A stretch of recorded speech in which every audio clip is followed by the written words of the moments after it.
What's up, Meta Nerds? This video is going to pull from every resource available to completely understand one of the most important bombers in history. During the early days of the Clone Wars, the Galactic Republic tasked Coinsar with developing a starfighter that could function as a long-range bomber. The result was the BTL-B Y-Wing, a design so successful that it led to multiple variants, all very interesting and unique, which we will cover in a sec. But despite some differences in cockpit and gunner layouts, all Y-Wing models do share some core characteristics. Coinsar Corporation was a powerhouse in starship component manufacturing. Nearly 1/5 of all starships had at least one of their parts in them. They earned a strong reputation for high-quality engines, weapons, shields, and sensors, with just part sales making up a staggering 72% of their profits. Originally designed to replace the V-19 Torrent and Jedi Interceptors, the Y-Wing became a mainstay of the Republic Navy, proving itself in battle time and time again. As the war progressed, Coinsar expanded the Y-Wing series, refining its design and producing numerous components for the fleet. But with the rise of the Galactic Empire, military doctrine shifted in favor of capital ships over hyperdrive-equipped starfighters. This shift led to Coinsar losing lucrative government contracts, forcing the company to offload much of its stock to local planetary defense forces. Over time, many of these Y-Wings found their way into the hands of rebels, where they would go on to play a key role against the fight against the Empire. It came with a price tag of 134,999 credits brand new, but if you were willing to go for a used model, you could snag one for around 65,000 credits. It measured 23.4 meters or 77 feet in length, making it nearly twice as long as the ARC-170, while its 16-meter, 53-foot width meant it was about a TIE fighter thinner than the ARC-170. In terms of performance, it could hit a maximum acceleration of 2700 G and cruise at 11 megalight, with an overall speed rating of 80 megalight, that's the speed in space, and it's much slower than the ARC-170, X-Wing, and TIE Fighter. It's actually 1 point below the CR-90. While the maximum atmospheric speed of 1,000 km per hour or 621 miles per hour does make it faster than a TIE bomber. Like the ARC-170, it said that the Y-Wing could push past that speed if the deflector shields were activated, supposedly reducing air resistance. It makes sense in theory, but it'd be true for every other ship with a shield out there. And some Republic enthusiasts claim that this effect could theoretically push it to a ridiculous 44,000 km per hour, but since no other ship even comes close to say 5,000, that figure is likely just exaggerated wartime propaganda. Its maneuverability rating was 59 DPF, which is nearly half the agility of the TIE Defender. And powering the craft were two Coinsar R200 ion jet engines, each rated at 250 KTU. The basic ship design featured a cockpit connected by a reinforced central spar and crosswing to its two large ion engines. The pressurized cockpit housed the pilot and, in some models, a gunner, all protected by a transparent steel canopy. Some had modified cockpits that could function as independent repulsor-powered escape vehicles, but most just had standard ejector seats. The engine nacelles are supported by 4 strong pylons extending to disc ventrals at the rear, which helped redirect thrust for improved maneuverability. Additional thrust control jets at the aft central spar give it even more agility, while repulsor lifts in the neck and wings allowed for smooth atmospheric flight. A fuel recycling system made the Y-Wing incredibly efficient for long-range missions, and in emergencies, the pilot could even dump the fuel from the engines to make a safer crash landing. For firepower, it carried 2 forward-firing laser cannons, either the KX-5 or IX-4 models, which were powerful enough to punch through battle cruiser hulls or level a 5-story building in just a few shots. It also had twin SW-4 or SW-5 ion cannons, which were mounted on a rotating turret, controlled either by a dedicated gunner or the pilot, depending on the variant. And we can't forget the 2 MG7 proton torpedo launchers, each loaded with a 6-round magazine. They could fire concussion missiles, proton bombs, and cluster missiles for additional versatility. And so you can see that it was an absolute powerhouse in squadron attacks. A full group of them could glass an entire city, creating blinding white detonations that completely scrambled enemy sensors. And on top of that, it could carry external ordnance mounted directly on its hull, including weapons like the electro-proton bomb. Though it may have lacked the speed and agility of more nimble starfighters, the Y-Wing's ability to unleash overwhelming firepower made it one of the Republic's most devastating bombers, and truly one of the most effective in all of history. It was built knowing full well that it would literally be taking a lot of flak, so we see it featuring a titanium-reinforced alu-steel hull and a Chempat deflector shield generator powered by its Novel Dex power generator. That generator connects to shield projectors that are spread across the hull, allowing the pilot to angle the shields for maximum protection or to reinforce damaged sections as needed. If that wasn't enough, it could also shoot down incoming missiles with its cannons, with the targeting computers being that accurate. For flight control, it has a state-of-the-art avionics package and photonics communication system, and a special tracking computer linked to a quick-scan vector imaging system, a lock-track full-spectrum transceiver, and long-range phased tachyon detection array, as well as a short-range primary threat analysis grid, which is a lot of jargon to say that you can't sneak up on this thing. It knows where every other ship is and can easily target and lock onto it. Each engine housed a composite sensor dome at the front with a rear-facing center mounted on the crosswing for additional tracking. These sensors were so sensitive that they could detect an escape pod-sized target within a 5-kilometer radius, being able to identify it against just debris blown off of a ship or some asteroid or other space debris because it can scan through and identify the actual metallurgical properties. It's not just identifying moving objects, but can tell what is a ship. It does rely heavily on the R2 series astromech droid, which was fitted into a dedicated socket just behind the cockpit.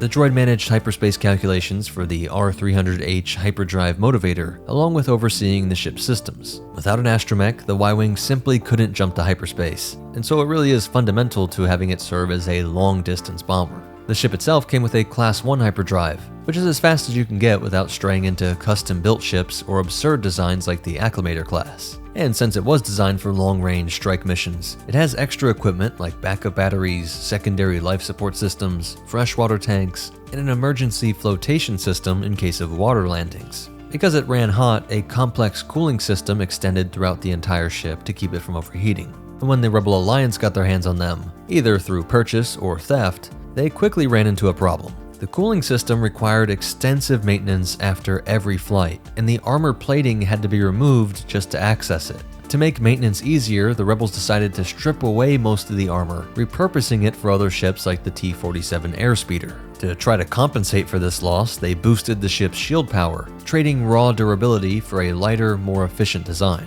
And there were other modifications made to reduce weight and improve performance. The fuel reclamation system was removed from all but a few BTL-S3 models, which were repurposed as couriers. The torpedo launcher's 6-round magazines were swapped out for 4-round versions, and the engine pylons were shortened to enhance maneuverability in dogfights. While the stripped-down Y-Wing looks spindly compared to the original, its overall structural integrity remained intact, and the modifications resulted in a faster and more lethal starfighter. Despite these improvements, the Y-Wing's speed and agility, especially in 2-seat BTL-S3 models, was considered subpar compared to other starfighters. But what it lacked in maneuverability, it made up for with sturdiness, reliability, and heavy firepower, making it a favorite among Rebel pilots who preferred durability over speed. Over the decades, at least 5 major variants of the Y-Wing were developed, each adapting to new combat roles and tech. The BTL-B Y-Wing was the original, commissioned by the Republic Navy during the early Clone Wars, the long-range bomber to replace the B-19 and interceptors. Its most distinctive feature was its 360-degree bubble turret, which gave gunners a full view of the battlefield. It became a mainstay of the Republic Navy, appearing in many major battles throughout the war, though very few of these exist after the Empire, as most were just scrapped.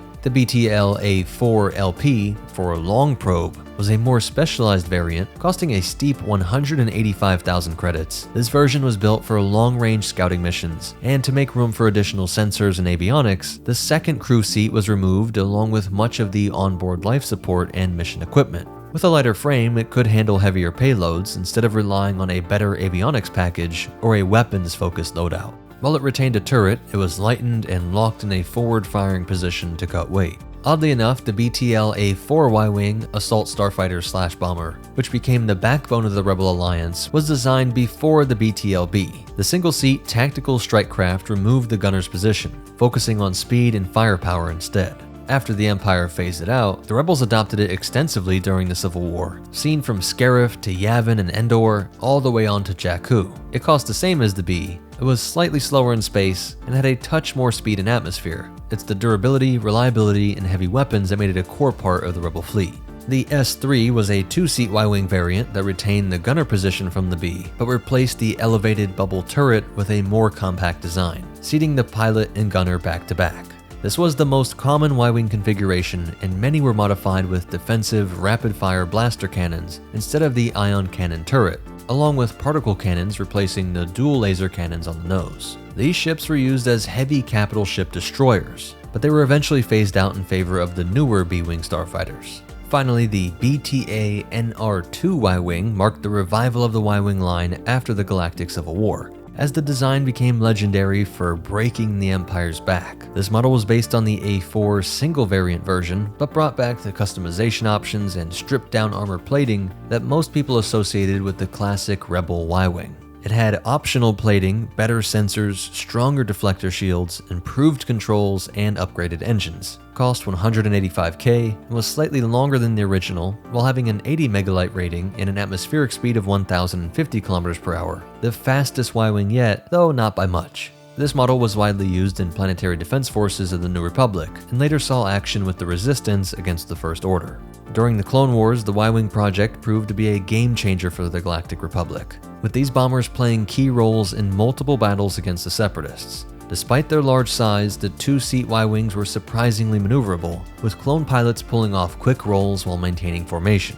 Their turrets and fixed guns allowed them to engage multiple targets at once, making them highly effective against enemy starfighters. Their versatility made them perfect for range missions, from attacking capital ships to bombing ground targets, though they had a reputation for being buggy in atmospheric conditions. And I'm really excited about our sponsor Raycon. Ever since I got the everyday earbuds, I've been wearing them just about every day. It's kind of funny how many little background sounds I've not been hearing in songs, even in these Meta Nerds videos. I don't know about you, but I'm wearing earbuds almost all day long, whether it's audiobooks with chores and workouts, or during important conversations with friends and loved ones. Now for half the price of most premium audio brands, with active noise cancellation, which is also rare at this price. And this newest version has a 32-hour battery life. And if it doesn't go fully dead, in just 10 minutes of charging, you get another 90 minutes of listening time. You have options that are really easy to select, giving you options like bass sound for music, to awareness mode when you're just listening to podcasts or something but you still want to be alert. And if you're not liking Raycons, they offer a 30-day happiness guarantee return policy, no questions asked. So go to buyraycon.com/metanerds to get 20% off the everyday earbuds. Thanks again, Raycon.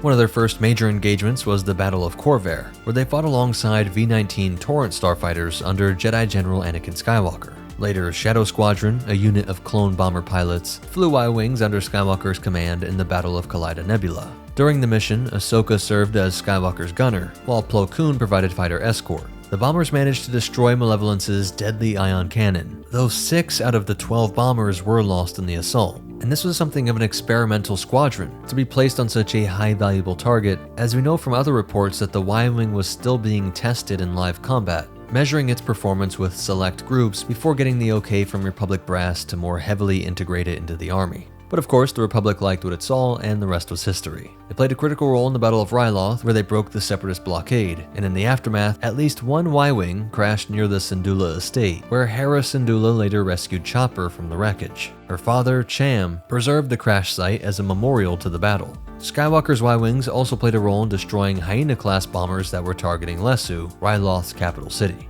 In 21 BBY, you can see him in the Battle of Malastare, where they dropped an electro-proton bomb on the Separatist droid army, but in doing so, they accidentally awakened the last surviving Zillo Beast. That same year, they served in the Second Battle of Geonosis, where they bombed Separatist anti-aircraft cannons, allowing Obi-Wan, Anakin, and Ki-Adi-Mundi to land at Point Rain. During the battle, they also defended Admiral Willa Fioraran's command ship from attack from Geonosian Nantex-class starfighters, and later provided support in defending Kenobi's position on the ground. During the Battle of Kamino, they would fly alongside ARC-170s and V-19s, conducting bombing runs on Separatist transports, and in the Battle of Sullust, they engaged starfighters and bombed Separatist capital ships. And of course, not all missions were successful.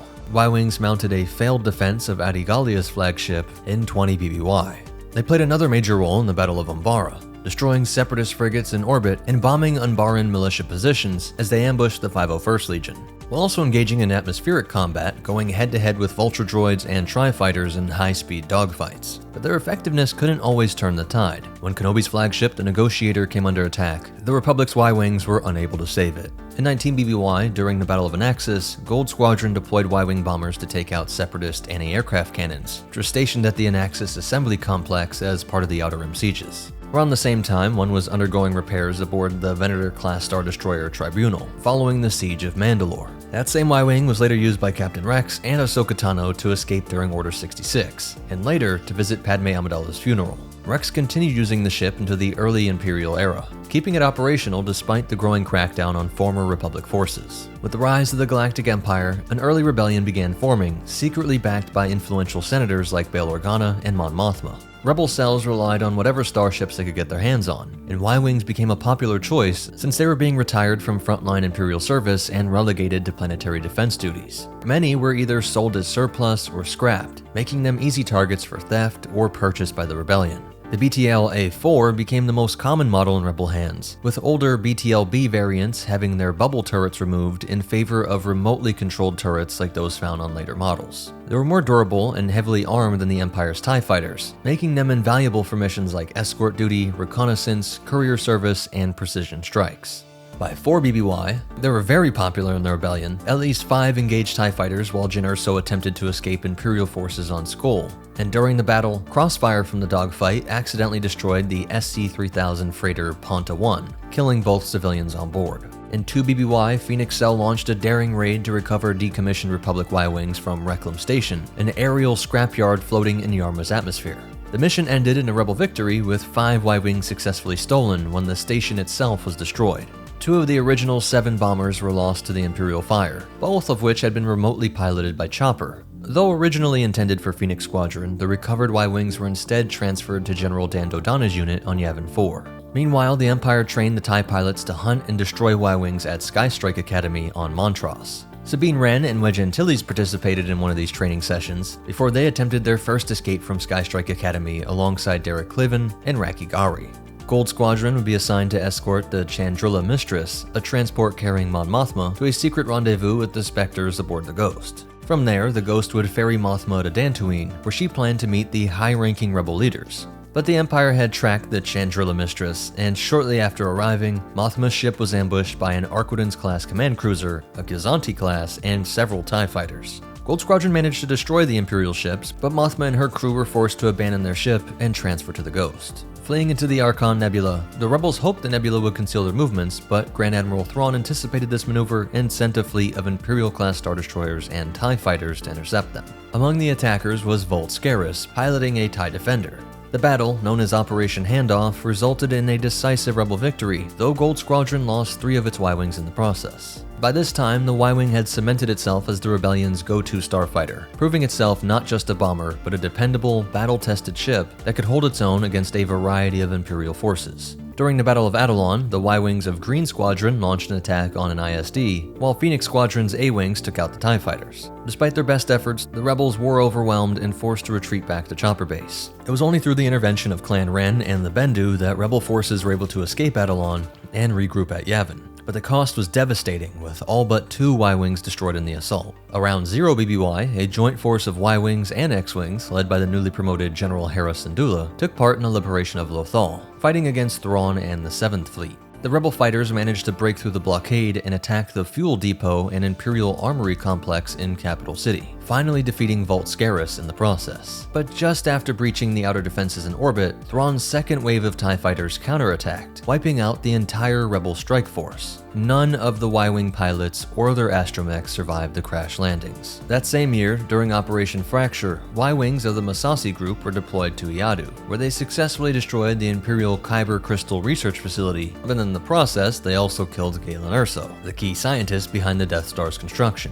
And shortly after, Y-Wings from Gold and Blue Squadrons participated in the Battle of Scarif, which marked the official beginning of the Galactic Civil War. Blue Squadron was split into 2 groups after the Shield Gate closed, with half of them assisting in the defense of the Alliance fleet, and the other half supporting attacks on the Shield Gate, all while Gold Squadron led an assault using ion torpedoes to disable a Star Destroyer. While the battle ultimately ended in a rebel victory with the acquisition of the Death Star plans, many pilots were lost in this action. Of the survivors, 8 Y-Wings from Gold Squadron were part of the desperate 30-ship assault on the Death Star at the Battle of Yavin. Captain John Vander, Dax Thierry, and Davish Krail led the first attack run down the Death Star's trench, but all 3 were shot down by Darth Vader. And it's interesting to note that these did not have astromech units. Some theorize that this is why they couldn't fire the rear-facing guns. Red Squadron's X-Wings made 2 additional runs, with the final attack led by Luke Skywalker, who used the Force to guide 2 proton torpedoes into the exhaust port. After the dazzling Death Star destruction, when the smoke cleared, only a single Y-Wing, piloted by Yvonne Verlaine, survived the battle. Vader continued to prove himself a Y-Wing's worst nightmare, single-handedly taking down one during a mission in the Anthem system by throwing his lightsaber into its portside engine. Later, Grey Squadron's Y-Wings attempted to kill Vader at the Battle of Ragas Vaz, only to be obliterated when he used the Force to hurl debris from his crashed TIE fighter at them. Later in the battle, Leia Organa ordered the Y-Wings of Amber Wing to bomb her position in an effort to eliminate Vader, but the wing was decimated by Commander Carbon's forces. Despite these losses, Y-Wings remained a crucial asset to the rebellion, playing a key role in the mutiny on Mon Cala, a major strategic victory that led to the Mon Cala mercantile fleet joining the Alliance fleet. The bombers also helped defend against the Imperial assault on the Mako Ta space docks, proving once again that even in the face of overwhelming odds, the Y-Wing remained a symbol of the Rebel Alliance's resilience and could provide proof that the Empire was not immortal. In 4 ABY, they played a major role in the Battle of Endor, from the still surviving Gold Squadron, Grey Squadron, and Red Squadron joining the fight. One Y-Wing, piloted by Nora Wexley under the call sign Cold 9, even flew into the superstructure of the Death Star II, luring TIE fighters away from the Millennium Falcon. And so this old Coinsair product was part of the most shocking Rebel victory, which saw the death of Emperor Palpatine, the redemption of Anakin Skywalker, the death of a second Death Star, and even the fall of the Super Star Destroyer Executor. Just 17 days later, Y-Wings of Farrell Group were deployed to the Battle of Kawa City on Stardek 4, where they bombed AT-AT walkers, leading to another decisive Alliance victory. During Operation Cinder, at least 3 of them fought in the Battle of Theed on Naboo, under the command of General Lando Calrissian. The mission was to assist Leia, Shara Bey, and Queen Sashu Saruna, who were attempting to disable Imperial weather control satellites. The fighters engaged swarming TIEs, and with the help of Danger Squadron, as well as former Imperial Commandos Iden Versio and Del Meeko, they successfully bombed the Star Destroyer Torment's shield array. The battle ended in a Republic victory, securing Naboo from the Empire, and marking the failure of Operation Cinder in that region. As the New Republic continued its fight against the remaining Imperial forces, they were deployed in the Battle of Fondor Shipyards, where they served with Shepard Squadron in one of the last large-scale battles before the Empire's last stand on Jakku. On Jakku, Y-Wings flew alongside Phantom Squadron and the Tirfan Yellow Aces, helping to bring an end to the Galactic Civil War once and for all. By 28 ABY, the Y-Wing had mostly fallen out of military service, replaced by newer models, but at least one Y-Wing was still operational by the Amaxine warriors, who attempted to use it to intercept Leia Organa's mission to Cybesko. Meanwhile, the New Republic adopted the more modern BTA-NR2 Y-Wing as a replacement. By 34 ABY, the Resistance was still flying at least one very old BTL-S3 Y-Wing, which was deployed on a mission to Spalax, though at this point it was considered more dangerous to its pilot due to its age and failing systems. The Resistance Navy later acquired the BTA-NR2s, which became their primary Y-Wing model. Zori Bliss piloted one during the Battle of Exegol, fighting alongside the Citizens Fleet in the final confrontation against the First Order and Sith Eternal. That's it for its breakdown, and as for behind-the-scenes facts, it was actually first seen in promotional material from the novel Star Wars From the Adventures of Luke Skywalker, which is technically the first Star Wars product ever released, a novelization of the film. In that novel, Y-Wings were part of Red Squadron and X-Wings were in Blue Squadron, but due to the limits of blue screen tech at that time, they had to get rid of Blue Squadron, and so they put the Ys in the Gold Squadron and the X's in Red Squadron. Of all of the things that people complain about with the digital additions to the original trilogy, there's actually some shots of Y-Wings that get rid of the original just plastic models and are replaced with computer animated ones. The limits of the blue screen technology was also why they don't have a transparent turret. This was in the original design, but I guess the way it reflected light just didn't work, but it was brought back for the Y-Wings design in the Clone Wars. So it's pretty cool that this was closer to what they were actually going for all along. Art director Joe Johnston even said that the Y-Wing was a chopped version of an older craft. That's why the one during the Clone Wars is more sleek. And this has some of the most cross-sections material of any ship I've ever covered, with both the original and the new canon versions. You can pick them up in complete cross-sections books, but also in the Rebel Starfighter's Owner's Workshop Manual. If you made it this far, please hit that like button. It really is the best way to help me out. Comment your thoughts and suggestions, subscribe so you don't miss anything. But most important of all, remember, there's a direct correlation to how great a ship was by how many variants it produces. And the Force will be with you, always.